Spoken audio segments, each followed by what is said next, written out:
추세적으로는 고용이 계속 둔화되지만 아직까지는 침체 우려보다는 연준이 기준금리를 얼마나 더 올릴 수 있을까에 조금 더 시장의 관심이 쏠릴 것 같습니다. 구독, 좋아요, 알림 설정 부탁드립니다.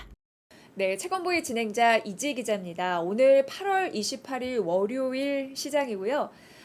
채권 위클리로 시작을 합니다. 한 주간의 그 해외 채권과 그리고 국내 채권의 그 시장 분석 저희가 한눈에 알기 쉽게 말씀드릴 거고, 최근 미국 시장에서 이 성장과 고용 지표 지속적으로 우리가 잘 봐야 할 경제 지표가 아닐까 하는 마음이 듭니다.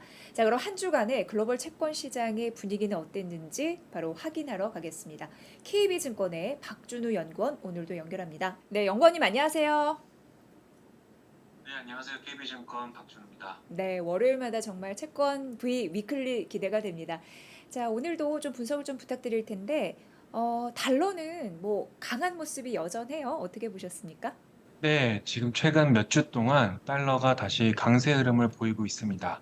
이 통화라는 것은 국가 간의 상대 가치이기 때문에 사실 어느 한 국가만의 요인이라고 볼 수는 없습니다. 다만 대표적인 요인을 꼽아보자면 미국의 경우에는 기준금리가 높아졌음에도 불구하고 성장률 전망치가 계속 상향 조정되는 등 침체 리스크가 굉장히 낮아지는 모습이고요. 반면에 미국 외의 국가들로 보면 특히 중국에서는 최근 경기 둔화 우려, 크게는 뭐 침체 우려까지도 이제 커지고 있는 상황입니다. 그러다 보니까 달러가 다른 국가들의 통화 대비해서 가치가 올라가는 모습이 나타나고 있습니다. 네, 미국의 주택 시장의 분위기도 참 궁금한데요. 이를 확인할 수 있는 경제 지표가 나왔었죠? 네, 미국 주택 시장의 경우에는 연초부터 굉장히 견조한 모습을 보여왔습니다. 다만 최근에는 조금 다른 모습들도 관찰되고 있는데 그 부분에 대해서 말씀을 드려보겠습니다. 지난주에는 기존 주택 매매와 신규 주택 매매 이 두 가지 지표가 발표가 됐습니다. 매 월마다 비슷한 시기에 발표가 되는데 기존 주택 매매는 이 단어 그대로 집을 가지고 있던 사람들이 얼마나 잘 팔고 있는지, 얼마나 거래가 성사되는지를 보여주는 그림이고요. 신규 주택 매매 같은 지표는 개발업자가 건설을 한 이후에 새로이 파는 주택 건수가 몇 호인지를 보여주는 그런 지표입니다.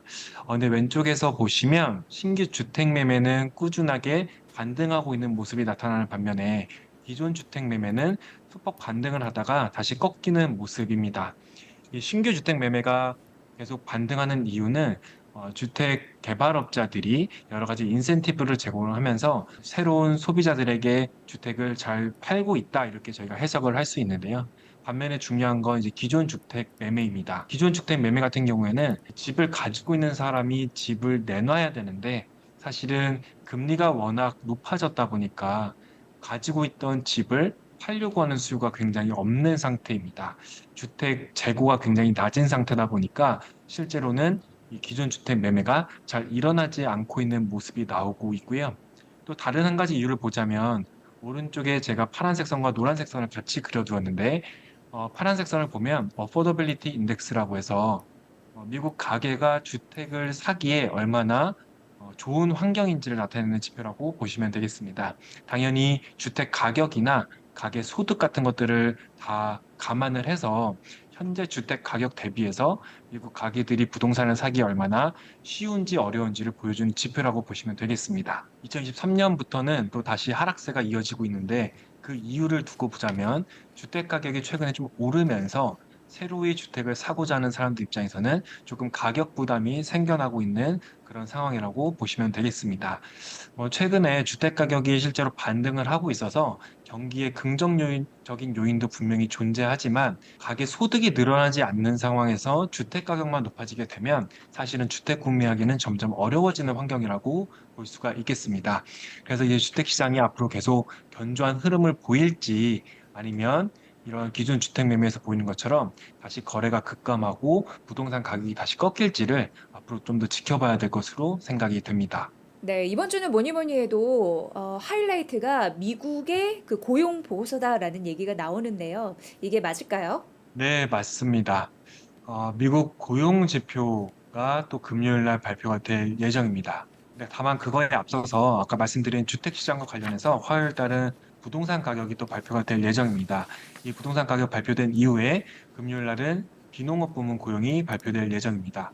이 비농업 부문 고용의 추세를 조금 길게 놓고 보면 최근 한 1, 2년 동안은 추세적으로는 분명히 둔화되고 있는 흐름이 나타나고 있습니다. 이 고용 시장이 튼튼하다는 것은 일하려고 하는 사람들이 일자리를 구할 수 있는 환경이다라고 볼 수가 있고, 노동자들이 일자리를 구할 수 있으면 결국 그 일자리로부터 소득을 얻게 됩니다. 그 소득이 늘어나면 당연히 그 돈을 가지고 소비를 하기 때문에 현재 미국 경제가 굉장히 견조한 상태다라고 저희가 평가를 내릴 수가 있습니다. 방금 말씀드린 것처럼 추세적으로 신규 고용자 수는 조금씩 줄어들고 있는 그런 상황입니다. 저희가 앞으로 이제 중요하게 봐야 될 것은 그러면 고용이 얼마나 감소해야 혹은 신규 고용자 수가 얼마나 줄어들어야 고용 시장이 좀 위험에 처하고 있는지를 판단할 수 있을까를 좀 가늠을 해봐야 합니다. 최근까지는 월간 20만 명 정도의 비농업 부문 고용자 수가 새로 늘어났었습니다. 다만 이번 달 발표될 8월 달 비농업 부문 고용은 우선은 10만 대로 하락할 것으로 대부분의 전문가들이 예상을 하고 있습니다. 저희가 중요하게 생각하는 레벨은 10만입니다. 이 월간 발표되는 이 비농업 부문 고용자 수가 10만을 하회하게 되면 저희는 실업률이 본격적으로 상승하는 시그널로 해석을 할 수가 있거든요. 다르게 말하면 아마 이번 달에 발표되는 비농업 부문 고용 지표는 그 고용 지표만 보고 사람들이 미국 경제가 침체에 빠지겠는데 라는 그런 우려를 할 가능성은 굉장히 낮다라고 보고 있습니다. 어, 추세적으로는 고용이 계속 둔화되지만 아직까지는 침체 우려보다는 연준이 기준금리를 얼마나 더 올릴 수 있을까에 조금 더 시장의 관심이 쏠릴 것 같습니다. 결론적으로 말하면 이 고용 발표가 금리에 큰 영향을 주게 되는데 최소한 단기 금리의 경우에는 단기 금리는 기준금리 영향을 많이 받게 되는데 당장 기준금리 인하를 반영하거나 혹은 인상이 완전히 끝났다라고 반영할 정도의 고용지표가 발표될 가능성은 낮다라고 보기 때문에 단기 금리는 현재 5%대를 유지할 것으로 전망을 하고 있습니다. 네, 그리고 지난 금요일, 토요일에 걸쳐서 잭슨홀 심포지움이 개최가 됐습니다. 글로벌 경제의 구조 변화에 대한 주제를 가지고 주요국 통화정책 당국자들과 학계의 이코노미스트들이 함께 참석을 했습니다. 파월의 기조연설이 있었는데요. 파월 의장은 사실 기존의 발언과 크게 다른 내용을 발표하지는 않았습니다.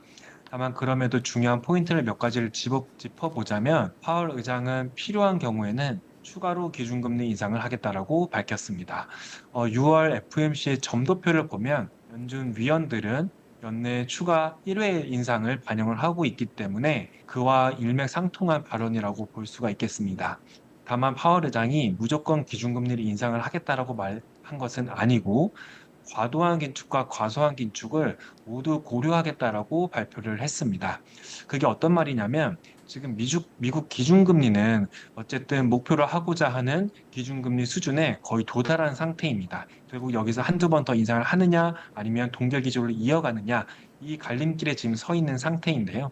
그러다 보니까 한두 번 더 올리냐 마냐에 따라서 기준금리 레벨이 너무 높아지는지 아니면 적정한지에 이제 갈림길이 됩니다. 결국에는 9월 달 기준금리는 동결할 것으로 저희는 전망을 하고 있고요. 그 이후에 발표될 고용과 인플레이션 지표에 따라서 11월 인상 여부가 판가름 날 것으로 전망을 하고 있습니다. 시장도 현재는 9월보다는 11월 인상 가능성을 조금 더 높게 보고 있는 상황입니다. 게다가 올해 인상 기준 기대치는 거의 큰 변화가 없는 상태입니다. 오른쪽 그림에서 보시는 것처럼 이 짙은 파란색 선으로 표기된 부분은 올해 말 연준의 기준금리 수준입니다. 시장은 연준의 기준금리가 한 5.5% 수준에서 큰 변화가 없을 것으로 계속 전망을 하고 있습니다. 최근에 많이 변화한 부분은 내년 말 기준금리 레벨입니다. 내년 말 기준금리가 올해 말 대비해서 한 200bp 이상가량 낮을 것으로 전망을 했던 게 지난 5월과 6월이었다라고 하면 최근 들어서는 내년 인하 기대가 상당 부분 줄어들면서 금리 상승 요인으로 작용을 해왔습니다. 이렇게 보듯이 이 시장 금리라는 것은 당장의 기준금리 인상 동결 여부보다는 내년의 기준금리를 어떻게 운용할 것인지에 의해서 크게 좌우된다라는 시사점을 저희가 얻어볼 수가 있겠습니다. 네, 지난주 채권부의 위클리에서 무엇보다도 잭슨홀 미팅과 중국 부동산 리스크 이 구조적인 요인이 시장에 영향을 많이 좀 미치지 않을까라고 예상을 해주셨는데 이번 주 역시 그 연장선에서 중국 리스크는 뭘 봐야 될까요? 점점 시장의 관심은 중국 부동산 이슈로 점점 더 쏠릴 가능성이 높다라고 생각을 하고 있습니다. 지난주에 중국 인민은행이 정책 금리를 인하를 했습니다. LPR이라고 하는 대출 우대 금리를 인하를 했습니다. 이 대출 우대 금리, LPR 금리는 1년물과 5년물이 있는데 1년물은 3.45%로 CPP 인하를 했고 5년물은 4.2%로 동결을 했습니다. 그 LPR 금리를 결정하기 이전에 이미 다른 정책 금리들을 인하를 했었기 때문에 이 LPR 금리 인하는 시장이 모두 예상을 했었습니다. 다만 시장의 예상보다는 금리 인하 폭이 작았고 5년 LPR 금리는 오히려 동결을 했습니다. 이것이 시사하는 바를 저희가 좀 생각해 볼 필요가 있겠습니다. 지금 중국 시장 상황을 보면 주택 공급이 늘어나고 있고 고령화로 주택 수요는 감소하고 있고 또 이미 많은 사람들이 주택을 보유하고 있고 또 도시화율, 지방에서 도시로 중국 인구들이 이미 많이 이동을 했기 때문에 이 새로운 주택에 대한 수요는 좀 부족한 상태입니다. 즉 초과 공급 상태이라서 지금 부동산 시장에 큰 문제가 발생하고 있다 이렇게 요약을 해볼 수가 있습니다. 중국 정부는 마음만 먹으면 이 부동산 시장을 조금은 살려낼 수가 있습니다. 다만 그렇게 하기 위해서는 모기지 금리와 밀접한 관련이 있는 LPR 금리를 큰 폭으로 인하를 하면 부동산 시장의 충격을 완충하는 데 도움이 될 겁니다.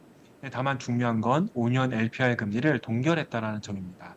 그 이유는 중국 정부는 결국 경제 성장 리스크를 관리를 해야 되는 동시에 부동산을 또 산업을 구조조정해야 되는 그런 임무를 가지고 있습니다.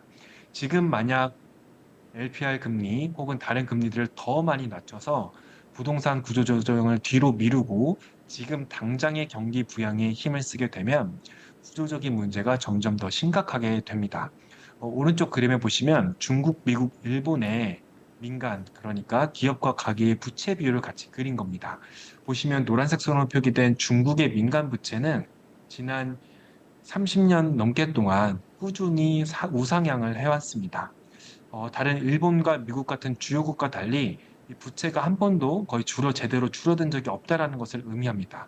부채가 계속 쌓인다는 것은 그만큼 구조적으로 성장이 둔화될 수 있는 리스크를 가져오기 때문에 중국 정부 입장에서는 부동산 시장을 마냥 살려주기보다는 느린 속도로 구조조정을 할 수밖에 없는 그런 상황으로 저는 판단을 하고 있습니다.